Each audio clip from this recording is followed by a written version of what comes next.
20 hours after the blackout in the Yellow Sea, the Korean Peninsula entered a state of suspended breath. The incident itself had seemed insignificant at first, a temporary loss of signal, a civilian container vessel drifting off course, a routine U.S. Navy patrol rerouted to investigate. No explosions, no distress calls, no immediate casualties. Yet in the command centers of Seoul, Washington, and Pyongyang, analysts already understood that something fundamental had shifted. At 2:14 local time, the USS Chancellorsville, operating 90 nautical miles west of the Korean coast, detected an anomalous electromagnetic burst rising from the North Korean shoreline. The signature did not match known radar emissions, nor did it align with missile telemetry. It lasted exactly 12 seconds, then vanished. 12 seconds were enough. Within minutes, satellite feeds confirmed that multiple North Korean coastal batteries had transitioned from standby to active posture. Mobile launchers began dispersing inland under camouflage nets. Fiber optic communication relays across South Gyeonggi Province went dark. To American intelligence, it resembled preparation, not for an exercise, but for concealment. At 3:02, Indo-Pacific Command issued a quiet directive: elevate monitoring status for the Korean theater. No public notification. The world slept through the warning. In Pyongyang, the Supreme Defense Commission convened before dawn. The meeting room beneath the Kumsusan complex was windowless, silent except for the low hum of ventilation. On the central screen, satellite images showed American naval movements tightening in the Yellow Sea and Sea of Japan. Marshal Kang Myong-chul, commander of the Korean People's Army Strategic Forces, spoke first. "The Americans are repositioning," he said flatly. "They believe we are preparing a test." The supreme leader did not respond immediately. He studied the images, then the intelligence briefings stacked before him. According to internal assessments, the electromagnetic burst had achieved its intended effect: confusion. It was neither an attack nor a signal easily classified. It forced interpretation. "Confusion creates opportunity," the leader finally said, "but also risk." Orders followed swiftly. Air defense units were instructed to assume limited engagement authority under Condition Blackpine. Cyber units were activated to probe U.S. and South Korean command networks. Submarine Squadron 8 received sealed envelopes marked open upon confirmation of hostile intent. No declaration was made. None was needed. At Ozan Air Base, south of Seoul, the mood shifted before sunrise. F-35 squadrons were already on heightened alert due to seasonal tensions, but at 6:40, pilots were ordered into continuous combat air patrols over the peninsula. South Korean radar operators reported intermittent interference along the DMZ, not jamming, but subtle distortion, as if someone were testing the edges of detection. By mid-morning, the first civilian impact was felt.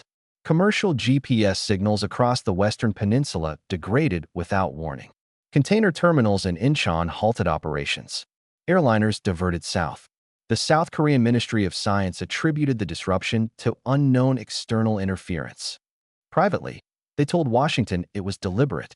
At 9:18, the White House Situation Room convened an emergency briefing. The president listened as intelligence chiefs presented fragmented data: anomalous emissions, cyber probing, troop movements north of the DMZ. "Is this escalation?" the president asked. The answer was unsatisfying but honest. "It is positioning," the chairman of the Joint Chiefs replied.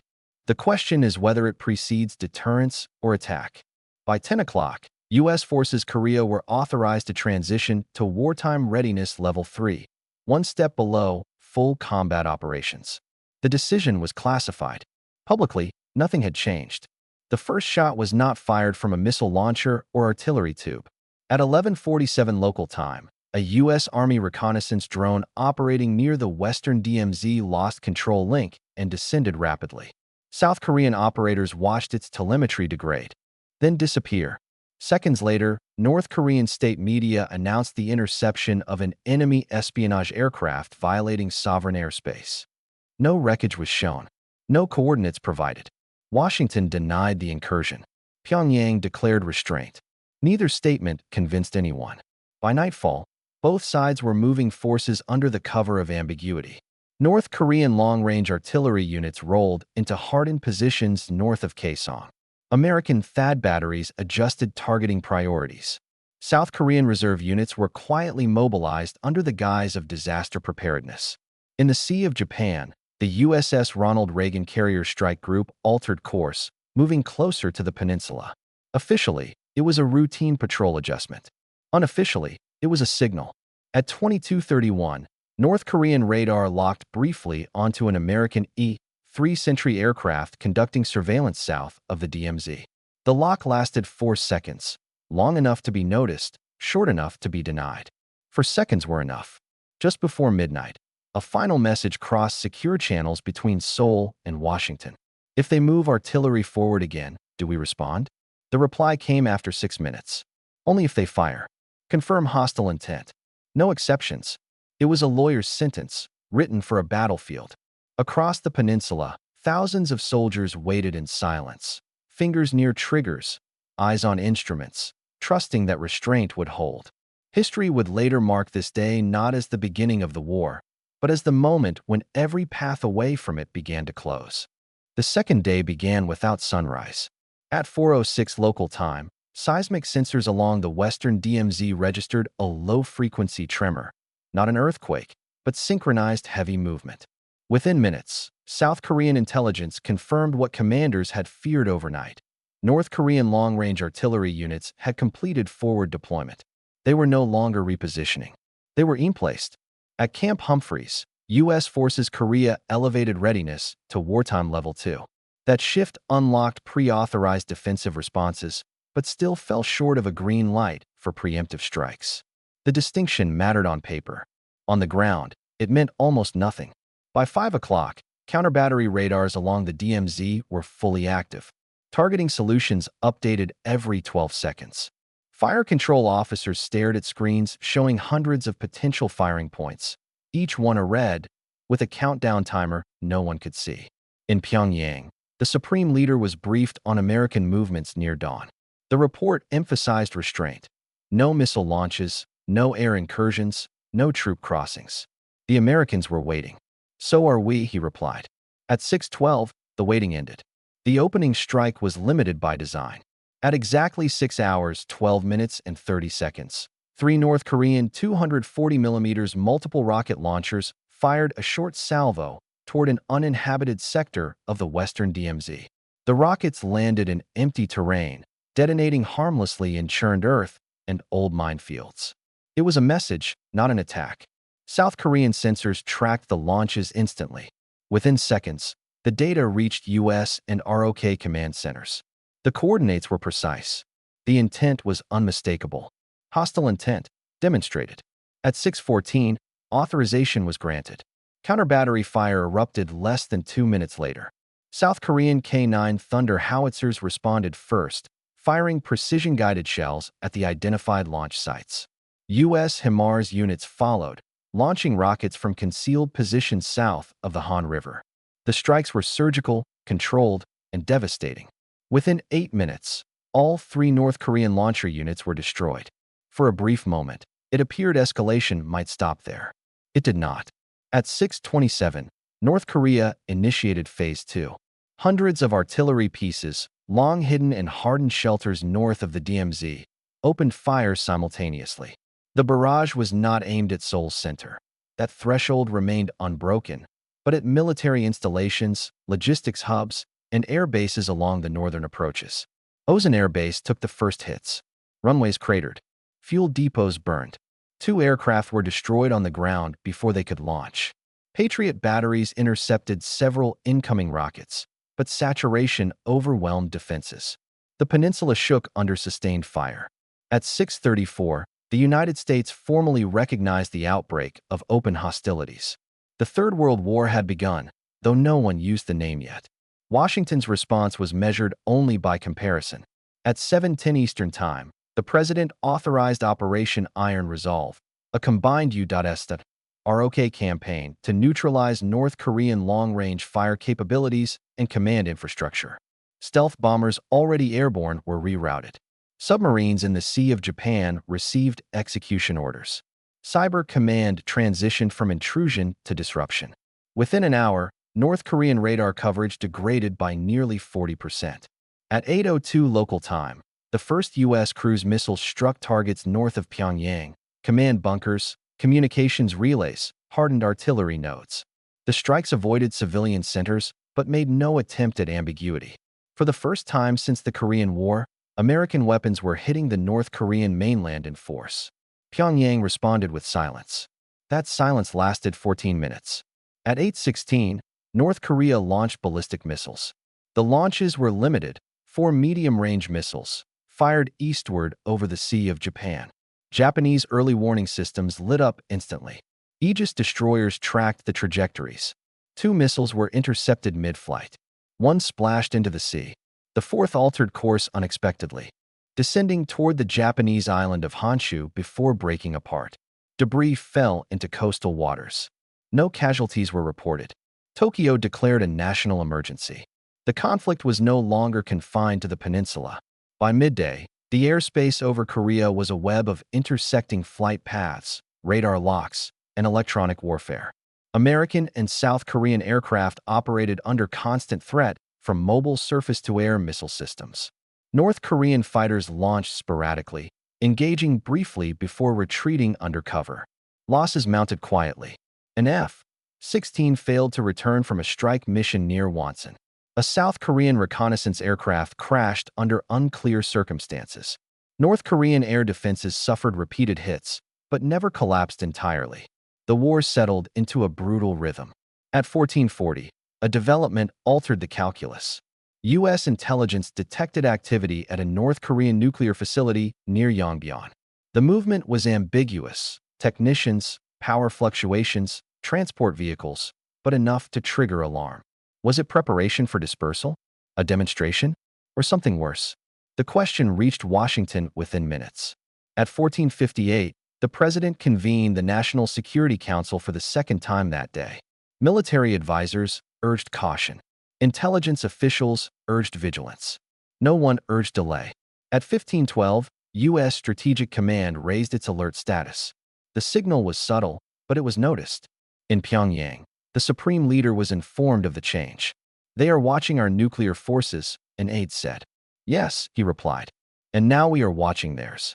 As night fell, the peninsula burned in scattered pockets of fire. Seoul remained intact, its skyline glowing defiantly. Pyongyang dimmed under rolling blackouts. Between them, the DMZ was illuminated by artillery flashes and burning wreckage. At 2200 hours, an emergency message was transmitted through neutral diplomatic channels, proposing talks under international mediation. The message reached Washington. It also reached Pyongyang. Neither side replied, because by then, both understood the same truth. What had begun as controlled escalation was slipping beyond control, and the next decision, the one still waiting to be made, would determine whether the war remained regional or became something far worse. The third day began with an absence. No artillery fire echoed across the DMZ. No missiles rose from hidden silos. No aircraft crossed the invisible lines carved into the peninsula's airspace. For the first time since the escalation began, the battlefield fell quiet, not with peace, but with calculation. Silence, intelligence analysts knew, was never neutral. At 4:30 local time, U.S. Space Command confirmed the repositioning of multiple North Korean mobile ballistic missile units. Their movement patterns were erratic, deliberately inefficient, designed to be seen. They were not hiding. They were signaling survivability. In response, American Ohio-class submarines in the Pacific received revised patrol parameters. Nothing was launched. Nothing needed to be. The message traveled faster than missiles ever could. In Pyongyang, the Supreme Defense Commission met again before dawn. Damage reports were grim but incomplete. Several command nodes had been destroyed. Air defense coverage was fragmented. Casualties were mounting, though numbers remained classified even internally. Yet the core of the regime still functioned. The nuclear arsenal remained intact. Marshal Kong addressed the room. "The Americans believe we will stop," he said. "They believe escalation favors them." The supreme leader looked up slowly. "Escalation favors no one," he replied. "But surrender favors only them." A single order followed. Condition red ash. It was not a launch order. It was something more dangerous. Decentralization. Authority to act, including with strategic weapons, was partially delegated to regional commanders under defined conditions of perceived existential threat. The system was designed to ensure retaliation even if leadership was severed. It was also designed to remove time. At 7:18, U.S. cyber units detected abrupt changes in North Korean command and control architecture. Communication flows flattened. Redundancies multiplied. The pattern was unmistakable. "They're loosening control," a senior analyst reported, preparing for survivable response. The information reached the White House within minutes. At 7:41, the president approved a contingency directive never intended to be used outside simulations, conditional strategic signaling alpha. Strategic bombers were ordered into visible patrols. Not toward Korea, but across the Pacific, unmistakable, undeniable. Radar tracks were left intentionally unmasked. The world noticed. Markets opened and collapsed within hours. Asian exchanges halted trading. European governments convened emergency sessions. The United Nations Security Council met without resolution, paralyzed by vetoes and fear. Civil aviation routes across East Asia emptied. Millions watched live maps flicker and go dark. The phrase World War III appeared across global media before any government confirmed it. No one denied it. At 11:03, the most dangerous incident of the war occurred. A North Korean early warning radar station, degraded by earlier strikes and electronic interference, misclassified a formation of American bombers over the Pacific as inbound strike assets. The error lasted 90 seconds. 90 seconds was enough. A regional missile commander, operating under delegated authority, initiated pre-launch procedures for a single intermediate-range ballistic missile. The warhead was conventional, but the delivery system was indistinguishable from nuclear variants. Launch authorization progressed to its final stage. At 11:05, an emergency countermand order arrived from Pyongyang. The launch was aborted 23 seconds before ignition. No one outside the bunker ever knew how close it came. History would never record the near miss, only the consequences of its possibility. By afternoon, exhaustion replaced fury. Both militaries were operating under strain. Pilots flew without rest. Commanders acted on partial data. Automated systems compensated where humans faltered and introduced new risks of their own. At 15:20, a secure message finally crossed through a neutral intermediary. It was brief. Propose immediate cessation of strategic operations. Maintain defensive posture. Open channel. Washington read it twice, then replied, "Agreed." Conditional. At 1600 hours local time, the first ceasefire in the conflict took effect. Unofficial, fragile, and entirely reversible. Missiles remained fueled. Bombers stayed airborne. Artillery crews stayed at their guns. But nothing fired. The guns never fired again. Not that day. Not the next. Behind closed doors, negotiations began. Indirect, cautious, burdened by blood already spilled. No peace treaty was drafted. No victory declared. Instead, the war bled out, slowly, like something too dangerous to touch. By the end of the week, forces on both sides pulled back incrementally. Readiness levels dropped from the brink. Strategic assets returned to patrol zones designed for deterrence, not imminence. The world exhaled, but did not relax. Months later, analysts would debate what the war had been. Some called it a limited conflict. Others, a near apocalypse narrowly avoided. Military historians would name it the Peninsula Crisis, or the Three-Day War, or simply the opening act. Because nothing had been resolved.